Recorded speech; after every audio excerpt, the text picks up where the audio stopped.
Swayam Prabha. Digital India. Educated India.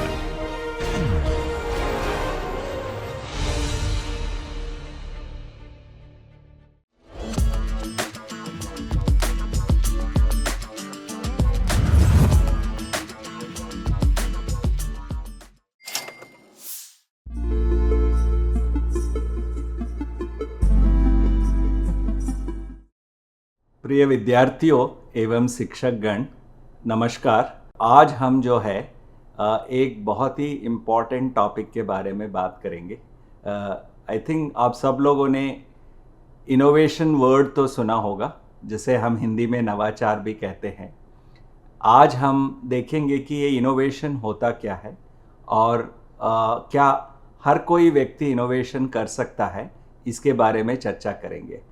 आप ये भी देखेंगे कि इस लेक्चर के अंत तक सबको लगेगा कि हर कोई जो है इनोवेशन कर सकता है।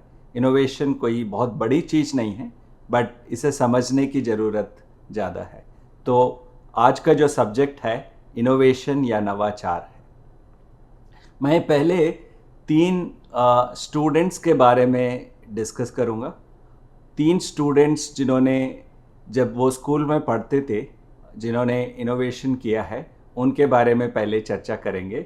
फिर वहाँ से हम देखेंगे कि आप सब लोग स्टूडेंट्स, टीचर्स, हर कोई इनोवेशन कैसे कर सकता है और इनोवेशन के प्रोजेक्ट्स कैसे कर सकते हैं, इसके बारे में चर्चा करेंगे। सबसे पहले मैं शुरू करूँगा।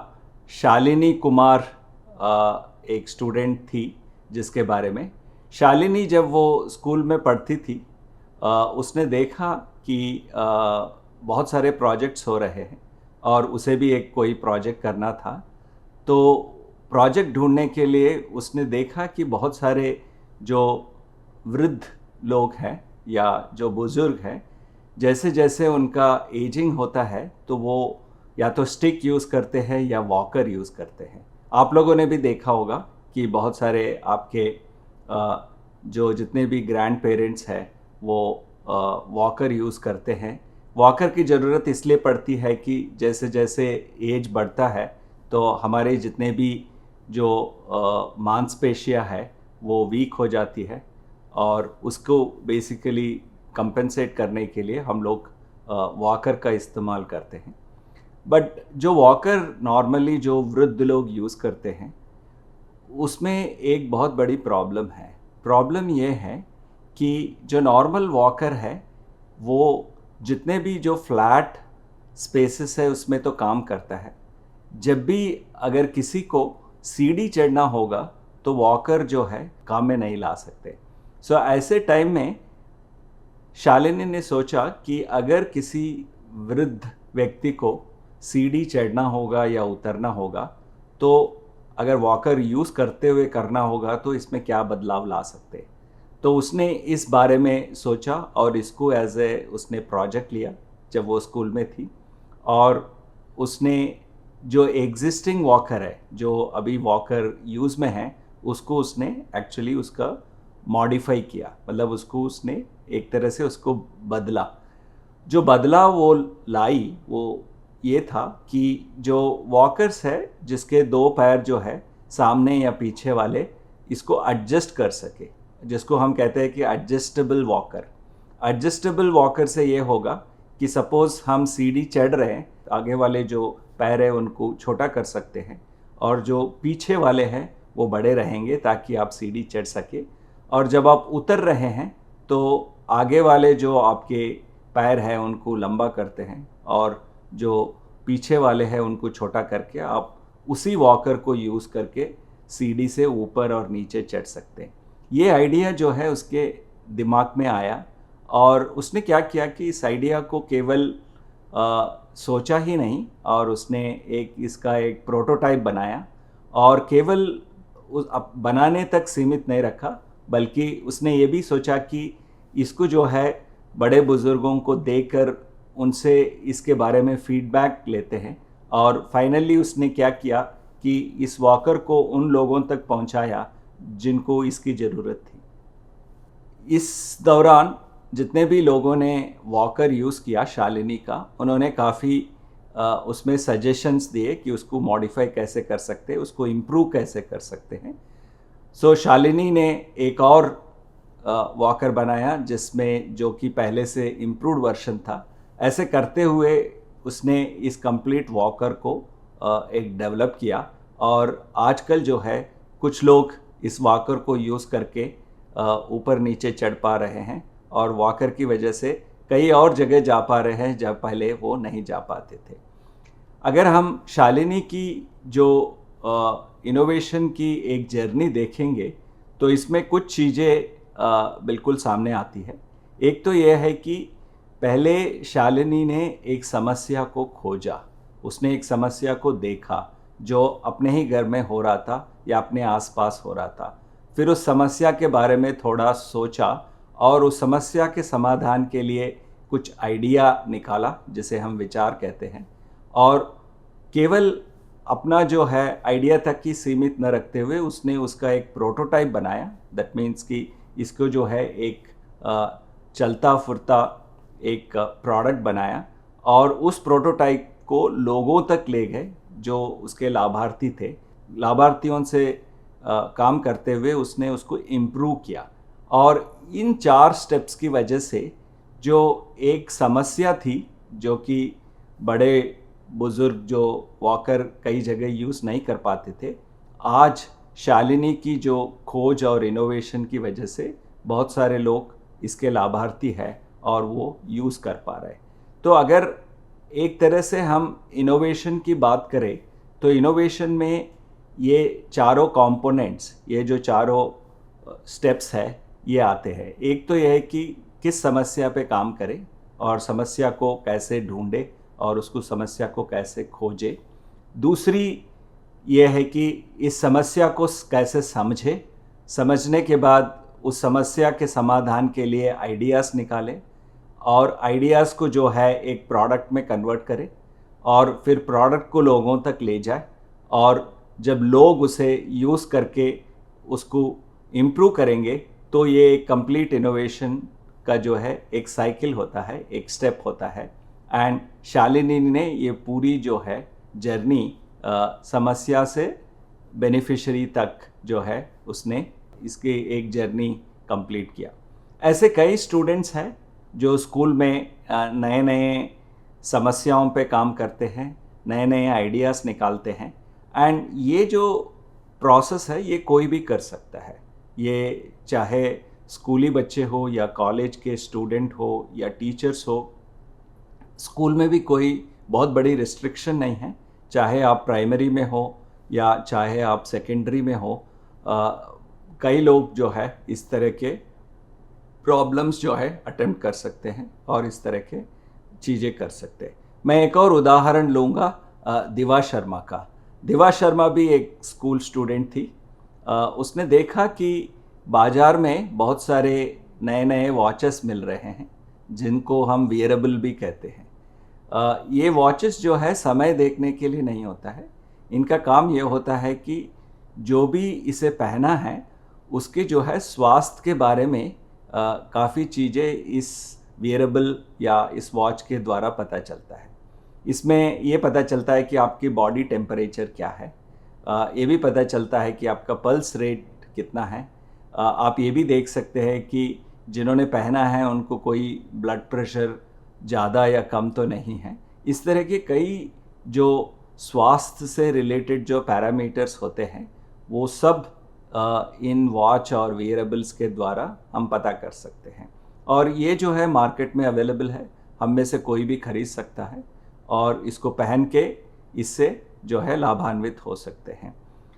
एक इसका और उदाहरण है इस वॉच का कि इसमें जो पैरामीटर्स है केवल जिन्होंने पहना है वही नहीं देख सकता है, डॉक्टर भी जो है इसको दूर से देख सकते हैं और वो मॉनिटर कर सकते हैं कि पेशेंट जो है, पेशेंट में कोई प्रॉब्लम तो नहीं है या पेशेंट की स्वास्थ्य में कोई उतार चढ़ाव तो नहीं है। ये भी जो है डॉक्टर को देखने में एक सुविधा होती है। इस तरह के जो वियरेबल है काफ़ी लोग पर्टिकुलरली शहरों में आजकल यूज़ कर रहे हैं। धीरे धीरे गांव के लोग भी ये जो है इसको यूज़ करने लगे हैं। एंड जैसे जैसे समय बीतेगा ये जो है लगभग सभी लोगों तक एक दिन पहुंचेगा।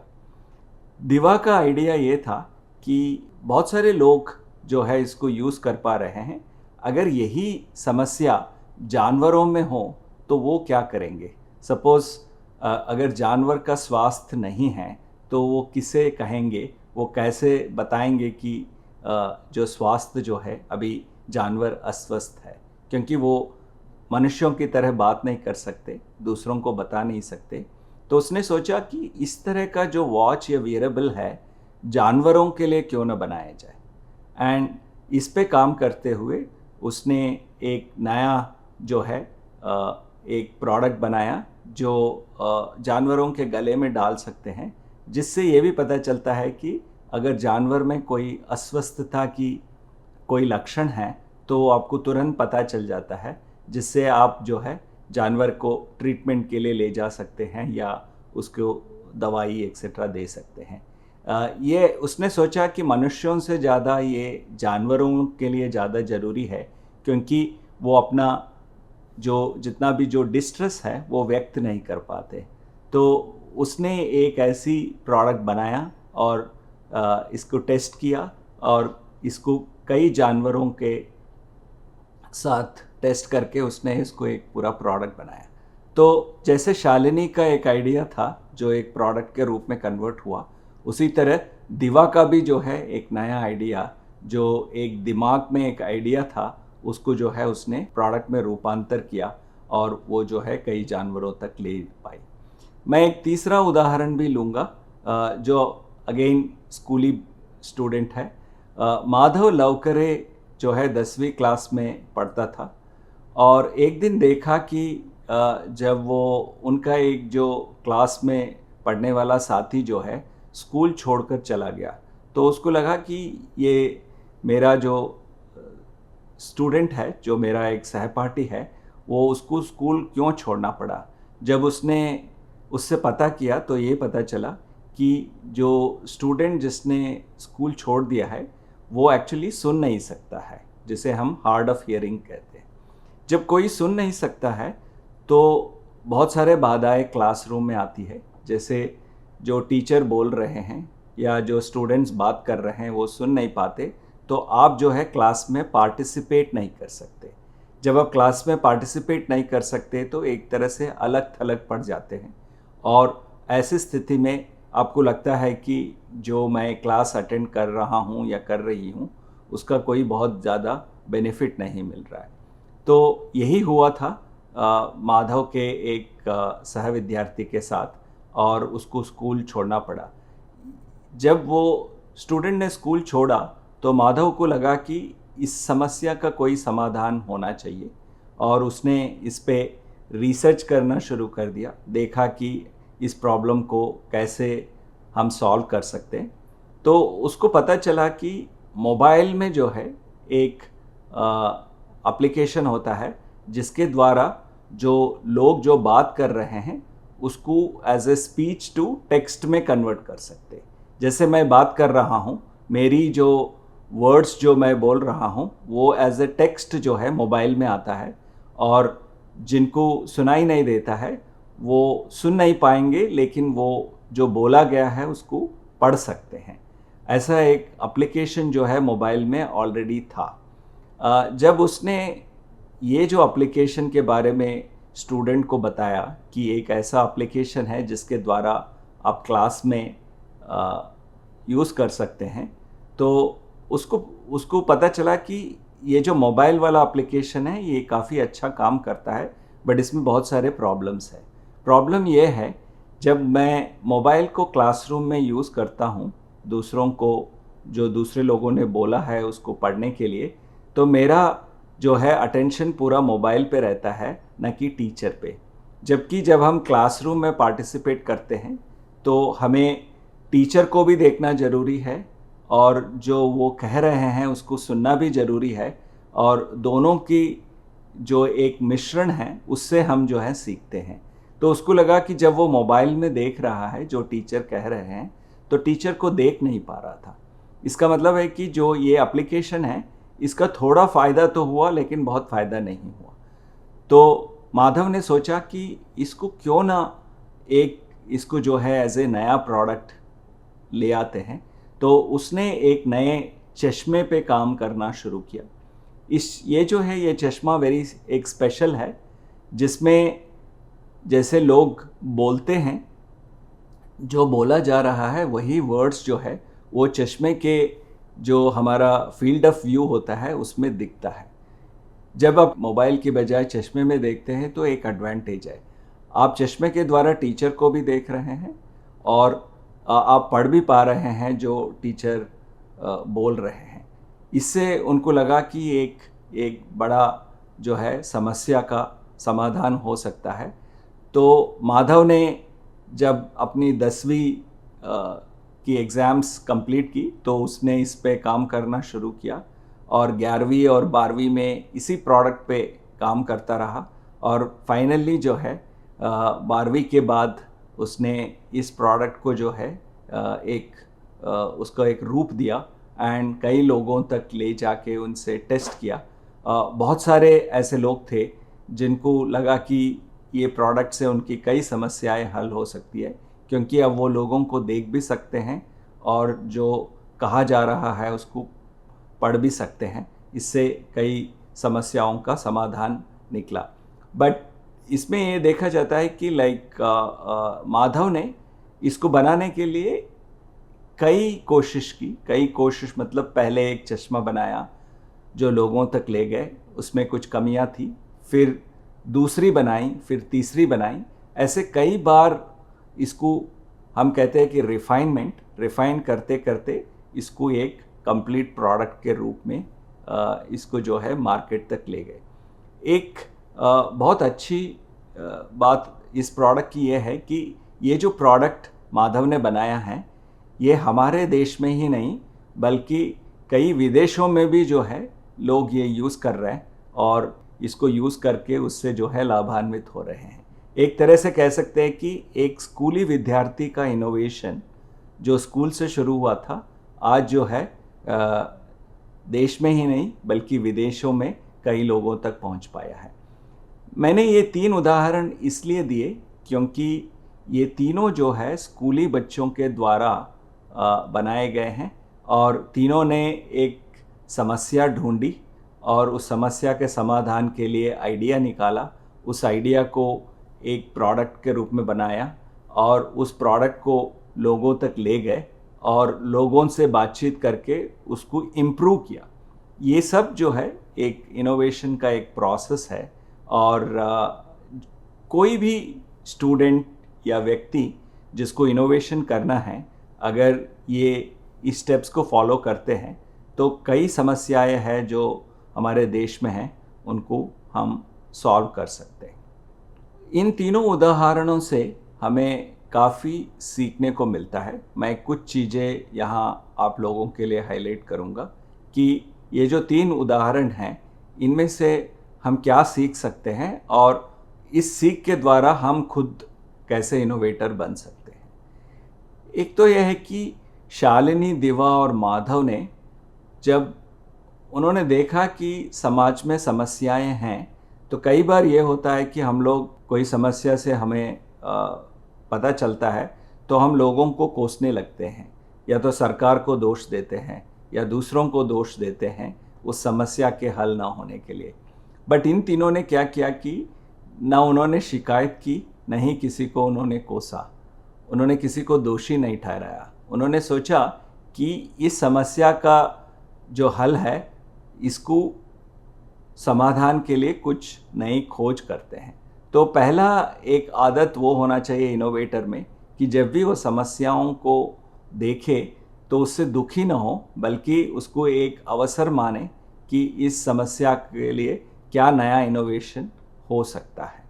और उन्होंने इन समस्याओं को लिए देखा कि कुछ नई चीज़ खोजा और एक नए प्रोडक्ट्स बनाए और इन्होंने ये भी किया कि पहले अपने आइडिया को प्रोडक्ट में कन्वर्ट करने से पहले उन्होंने थोड़ा रिसर्च भी किया और देखा कि जो समस्याएं वो सॉल्व करना चाहते हैं, उसके लिए अभी मार्केट में या सोसाइटी में कोई सॉल्यूशंस है नहीं। इसका मतलब है कि एक गैप है कि बहुत सारे हमारे देश में समस्याएं हैं जिसके लिए अभी सॉल्यूशंस नहीं हैं, जिसके लिए समाधान नहीं है। वो सारे जो है इनोवेशन में लिए जा सकते हैं, स्टूडेंट्स जो है उन पे काम कर सकते हैं। तो इन तीनों विद्यार्थियों ने ऐसे 3 प्रॉब्लम्स निकाले जिसके लिए अभी कोई ठोस सॉल्यूशन या ठोस समाधान जो है हमारे समाज में नहीं है। फिर उनको एज ए समस्या या प्रॉब्लम लिया और उस पे उन्होंने काम करना शुरू किया और देखा कि ये जो प्रॉब्लम्स है एक तरह से उनके लिए एक बहुत बड़ा अवसर है इनोवेशन करने का। और फिर इनोवेशन को प्रोसेस को फॉलो करते हुए इनका समाधान भी ढूंढा और केवल समाधान ढूंढ के वहाँ चुप नहीं हुए, बट इन समाधानों को लोगों तक ले गए और फिर इस पे जो है मतलब एक पूरी साइकिल जिसको हम कहते हैं कि समस्या से जो लाभान्वित होना, वो पूरी जर्नी जो है इन तीनों ने ट्राई किया। तो इनोवेशन कंप्लीट तभी होता है जब हम किसी आइडिया पे काम करते हैं या किसी नए सॉल्यूशंस पे काम करते हैं, जब तक वो लोगों तक पहुंचकर जब लोग लाभान्वित नहीं होते हैं तो हम उसे इनोवेशन नहीं कहते हैं। मतलब इनोवेशन तभी कंप्लीट होता है जब जो इनोवेशन हम कर रहे हैं, जो नवाचार हम कर रहे हैं, उसका बेनिफिट या उसका जो है लाभ लोगों तक पहुँचे। जब लाभ पहुँचेगा तभी जो है आपका इनोवेशन एक तरह से कंप्लीट माना जाता है। कुछ और सीखें जो इन तीनों उदाहरणों से हमें मिलती है। अगर तीनों के हम उदाहरण देखें जो तीनों ने इनोवेशन किया, उसमें कुछ अलग अलग पहलू है जो हम देख सकते हैं। शालिनी ने क्या किया कि उसने कोई वॉकर की खोज नहीं की, वॉकर तो पहले से था। उसने जो ऑलरेडी एग्जिस्टिंग, जो ऑलरेडी मौजूदा वॉकर है, उसमें उसने बदलाव किया। तो इसका मतलब है कि एक जो एग्जिस्टिंग प्रोडक्ट है उसमें एक छोटा मॉडिफिकेशन जिसे बोलते हैं, एक बदलाव, उससे जो है एक नई खोज निकली और इसे भी हम इनोवेशन करते हैं। इनोवेशन में ज़रूरी नहीं है कि आप कोई कंप्लीटली नई खोज करें। जो ऑलरेडी है, जो मौजूदा प्रोडक्ट है, उसमें जब हम इम्प्रूव करते हैं उसको भी हम इनोवेशन मानते हैं। दिया ने क्या किया कि जो समाधान ऑलरेडी मनुष्यों के पास था उसको जो है जानवरों तक ले गई। और इसमें एक इंटरेस्टिंग बात ये है कि जो प्रोडक्ट मनुष्यों के लिए बना है उसी को आप जानवर में यूज़ नहीं कर सकते, क्योंकि जब जानवर के लिए हम प्रोडक्ट बनाते हैं तो उसमें जो हम कहते हैं कि क्या होना चाहिए क्या नहीं होना चाहिए, वो मनुष्यों से बहुत अलग है। इसीलिए प्रोडक्ट को फिर से दोबारा कंप्लीटली बनाना पड़ता है। लेकिन जो मनुष्यों के लिए ऑलरेडी प्रोडक्ट है उसमें से काफ़ी सीख सकते हैं, उसमें से काफ़ी चीज़ें ले सकते हैं, बट प्रोडक्ट को फिर भी एक नए तरीके से बनाना होता है। तो दिया ने क्या किया कि एक जो इनोवेशन ऑलरेडी मनुष्यों के लिए था उसको जो है जानवरों तक ले जाने की कोशिश की। माधव ने क्या किया कि माधव ने एक नया प्रारूप दिया। जो स्पीच को जो टेक्स्ट में हम कन्वर्ट करते हैं, जो मोबाइल ऑलरेडी करता था, उसको उन्होंने एक तरह से उसको चश्मे के रूप में ले आए ताकि उसका जो है बेनिफिट कई गुना हो। मोबाइल से उतना बेनिफिट नहीं हो रहा था क्योंकि लोग देख नहीं पा रहे थे। तो अभी जो है ये नए चश्मे की वजह से लोग सुन भी पा रहे हैं और देख भी पा रहे हैं। तो अगर तीनों में देखें तो उन्होंने कम्प्लीटली कोई नई खोज नहीं की। जो खोज ऑलरेडी थी उसमें काफ़ी बदलाव लाए और उस बदलाव की वजह से ये एक तरह से इनोवेशन में साबित हुआ। एक और जो है इन तीनों में जो कॉमन है वो ये है कि जब इन्होंने ये प्रोडक्ट बनाना शुरू किया, पहली बार में तीनों में किसी को भी सफलता नहीं मिली। इसका मतलब ये है कि जब आप कोई प्रोडक्ट बनाते हैं, कोई नए आइडिया पे काम करते हैं, पहली बार में सफलता मिलना बहुत मुश्किल है। तो सफलता तभी मिलती है जब आप प्रोडक्ट को कई बार बनाते हैं। पहले बार आपने बनाया, उसमें कुछ असफलता हुई, उस असफलता से आपने सीखा, उस सीख के एक नया वर्जन प्रोडक्ट का बनाया, उस नए वर्जन को ले गए लोगों तक, लोगों ने फिर उसमें भी कुछ कमियां देखी, फिर आप तीसरा वर्जन बनाया। ऐसे कई वर्जन बनाने पड़ते हैं जबकि इनोवेशन को कंप्लीट करने के लिए, और यही जो है इन तीनों ने किया। तो हम इनोवेशन या नवाचार में कहते हैं कि असफल होना कोई बुरी बात नहीं है। इनफैक्ट असफल होना एक महत्वपूर्ण चीज़ मानी जाती है। जनरली क्या होता है कि स्कूल्स में और कॉलेजेस में, एग्ज़ाम्स में जो असफल होते हैं, हम उन्हें जो है बहुत अच्छा नहीं मानते। हम चाहते हैं कि हर कोई सफल हो। बट इनोवेशन में थोड़ा उसका एक अलग प्रारूप है। इनोवेशन में जब तक आप कुछ कई बार असफल नहीं होते तो सफलता मिलती ही नहीं है। तो इसीलिए अगर 3 या 4 बार आप असफल हुए हैं किसी इनोवेशन में, तो इसे एक क्वालिफिकेशन माना जाता है, और क्योंकि इन तीनों चारों से लोगों ने सीखा और अब जो है एक सफल प्रोडक्ट बनाने के लिए तैयार है। तो ये एक बहुत बड़ी सीख है जो इनोवेशन में, कि असफलता को किसी तरह से बुरा ना माने, असफलता को एक एक्सपीरियंस मानकर आगे बढ़े और नए प्रोटोटाइप का निर्माण करें। अब आते हैं, अगर आप लोगों को किसी इनोवेशन पे या किसी प्रोडक्ट्स पे या किसी आइडिया पे काम करना है, तो कुछ टिप्स, मतलब कि हम कैसे इसके बारे में सोचें या आगे बढ़े, या मैं स्कूल में या कॉलेज में एज ए स्टूडेंट और एज ए सिटीजन क्या कर सकते हैं। तो थोड़ा एक इनोवेशन के प्रोसेस के बारे में जानते हैं, ताकि इसके बाद आप लोग खुद अपने आप से जो है कई समस्याओं का हल निकाल सके। तो हमारे देश में समस्याओं की कोई कमी नहीं है। हम देखते हैं कि हर तरफ बहुत सारी समस्या है। हर समस्या एक हमारे लिए अवसर है, एक नई चीज़ या नया समाधान निकालने के लिए। तो सबसे पहले एक इनोवेटर में एक गुण होना चाहिए कि समस्याओं को अवसर में कैसे उसको कन्वर्ट करे। वो एक बहुत बड़ी चीज़ है। और समस्याएं जो है तरह तरह की हो सकती है, आसपास से लेके पूरे जो ब्रह्मांड में जो प्रॉब्लम्स है, कोई भी प्रॉब्लम जो है ले सकते हैं। जस्ट उदाहरण के लिए मैं कुछ समस्याएं प्रस्तुत करूंगा।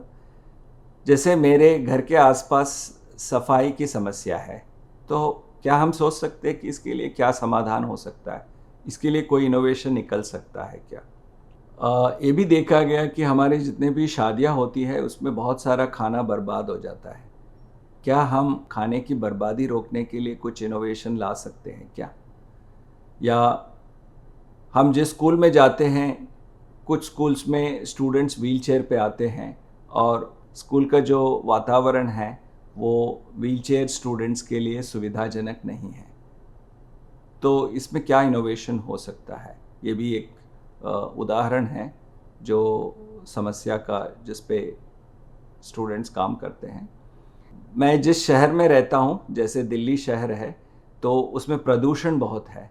तो इसमें क्या इनोवेशन या नवाचार हो सकता है, एक और उदाहरण है समस्या का।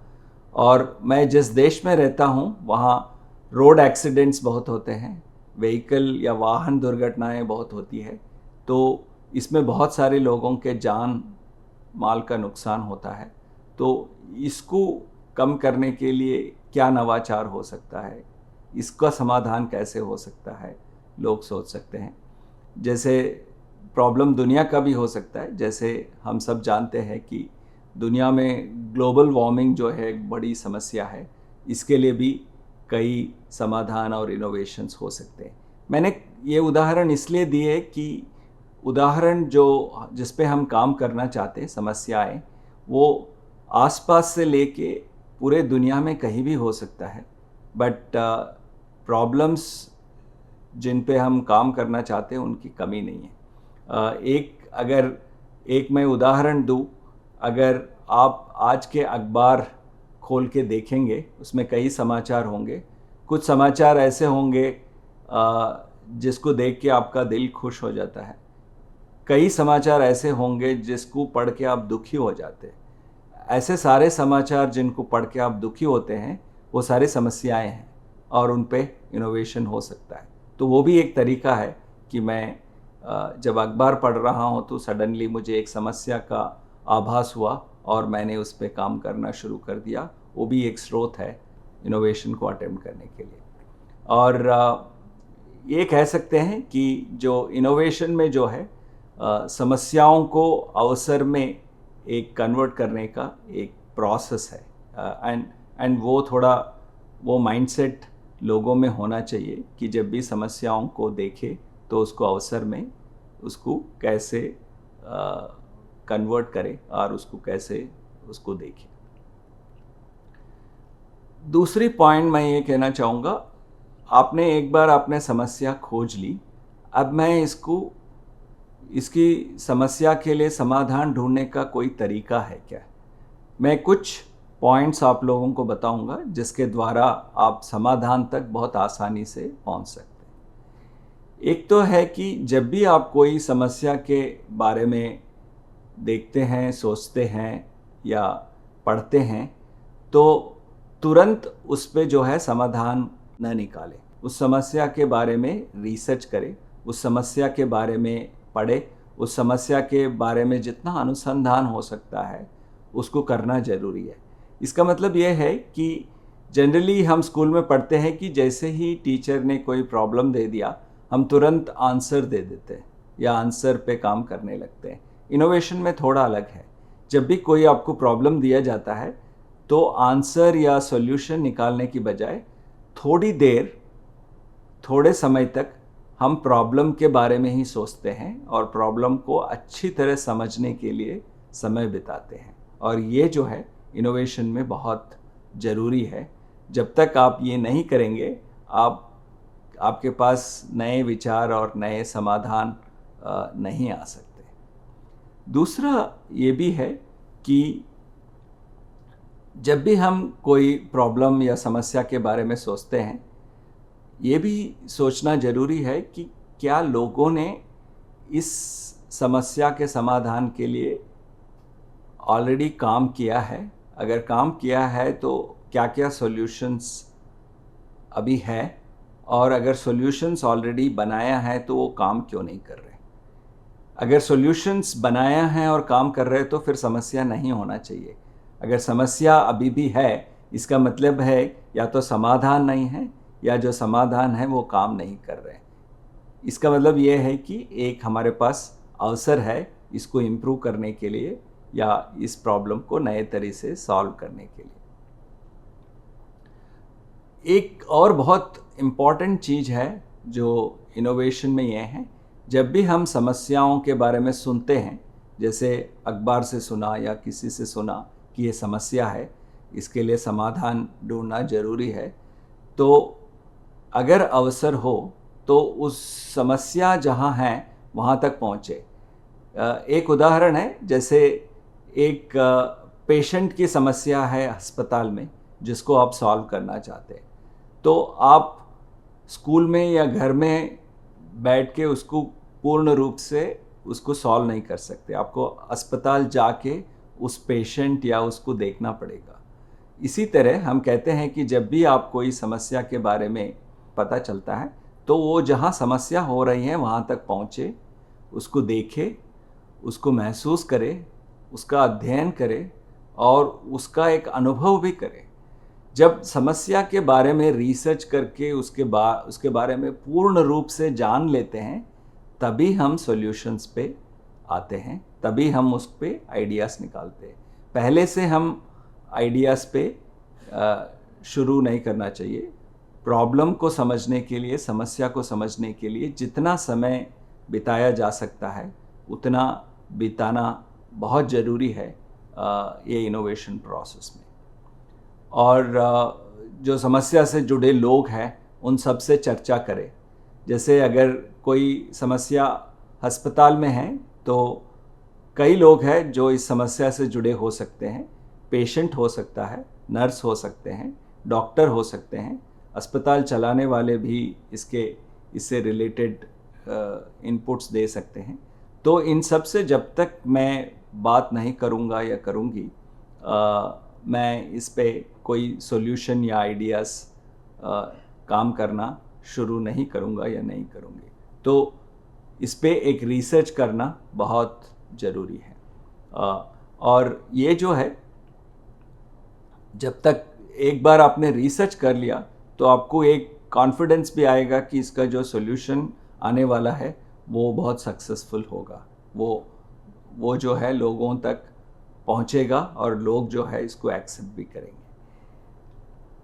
तो मैसेज ये है कि सब स्टूडेंट्स के लिए कि तुरंत समाधान पर न जाए। जब आप समस्या को समझने में समय और प्रयास लगाए, और ये जो टाइम है इसको हम इमर्शन कहते हैं। तो थोड़ा टाइम आप इमर्शन या एम्पैथी पे बिताए, जिसको हम कहते हैं। इसके लिए एक बहुत अच्छा कोट एक बार अल्बर्ट आइंस्टीन ने दिया था। आइंस्टीन से पूछा गया था कि अगर आपके पास 1 घंटा है किसी प्रॉब्लम का समाधान करने के लिए तो आप क्या करेंगे।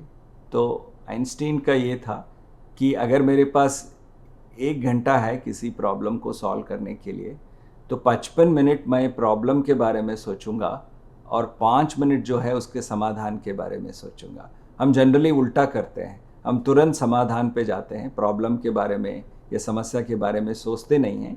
इसीलिए हमारे आइडियाज़ उतने इनोवेटिव नहीं होते जितने होना चाहिए।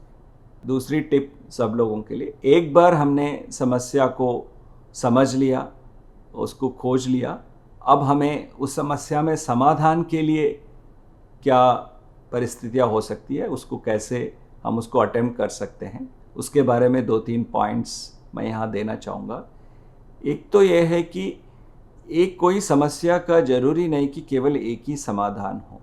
एक समस्या के लिए कई समाधान हो सकते हैं, और हम इनोवेशन में कहते हैं कि अगर एक समस्या के कई समाधान हैं तो आप सारे समाधान के बारे में सोचें, केवल एक समाधान के बारे में न सोचें, क्योंकि एक आइडिया फेल भी हो सकता है।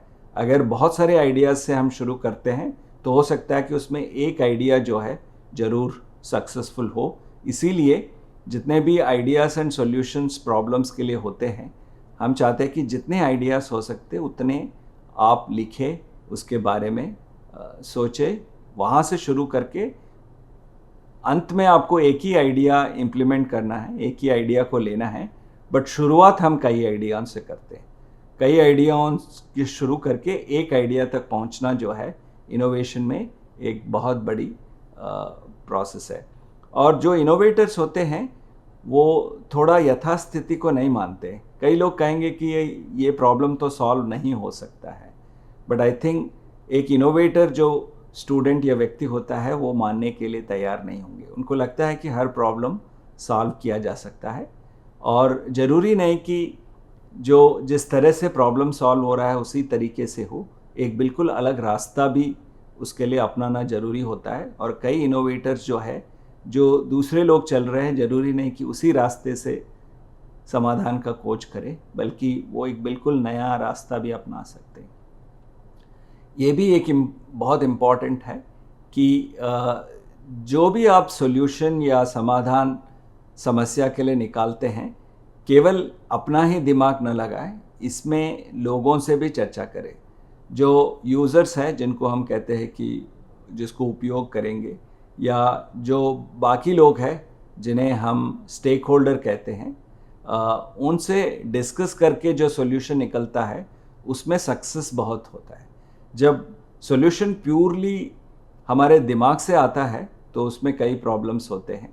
इसीलिए हम इस प्रोसेस को एक सहभागिता या को क्रिएशन कहते हैं, और जितने भी सॉल्यूशंस आप निकालेंगे उसमें एक सहभागिता बहुत बहुत ज़रूरी है। और केवल समस्या का समाधान नोटबुक में या पेपर में या कंप्यूटर में करने से काम नहीं चलेगा। अगर ये एक फिज़िकल प्रोडक्ट है तो उसको एक उसका एक प्रोटोटाइप, मतलब उसका एक प्रारूप दे के उसको एक प्रोडक्ट में कन्वर्ट करना बहुत ज़रूरी है। और एक बार प्रोडक्ट हो गया तो उसको लोगों तक ले जाना भी बहुत ज़रूरी है। तो इसीलिए हम कहते हैं कि इनोवेशन में जो है कि एक बार में आप कभी सक्सेसफुल नहीं होंगे। आप डिज़ाइन करेंगे, उस डिज़ाइन को आप निर्माण करेंगे, निर्माण से फिर उसको टेस्ट करेंगे जिसे हम परीक्षण कहते हैं। टेस्टिंग के बाद पहली बार में सफलता नहीं होगी, अगर विफल होंगे तो विफलता से जो सीख आएगी उससे हम प्रोडक्ट को सुधार करके एक नया वर्जन प्रोडक्ट का बनाते हैं। और जब 2-3 बार ऐसे करते हैं तो उससे जो प्रोडक्ट निकल के आता है वो सक्सेसफुल होने के उसके चांसेस बहुत होते हैं। एंड वो उसके जो है चांसेस ऑफ सक्सेस बहुत हाई होते हैं। एक इनोवेशन में यही है, कुछ चीज़ें अगर याद रखें। एक तो यह है कि समस्याएं जब आप एनकाउंटर करते तो उसको अवसर मिले, उसको माने कि एक अवसर है, और समस्याओं पे थोड़ा समय बिताए, उसको उस पर कुछ रिसर्च करे, और एक समस्या के लिए जितने समाधान हो सकते हैं सभी निकाले, फिर उसमें से एक चुने जो सक्सेस होने के चांसेस है, और उसका एक प्रोटोटाइप बना के लोगों तक ले जाए, और कुछ विफलता के बाद आपको जो सफलता आएगी उसे ही हम इनोवेशन कहते हैं। धन्यवाद। मैं मानता हूँ कि आज का जो लेक्चर है इसके बाद हर कोई जो है किसी न किसी समस्या को लेके उस पे समाधान खोजने के लिए एक इनोवेशन का प्रोसेस यूज़ करके आप सभी लोग लाभान्वित होंगे।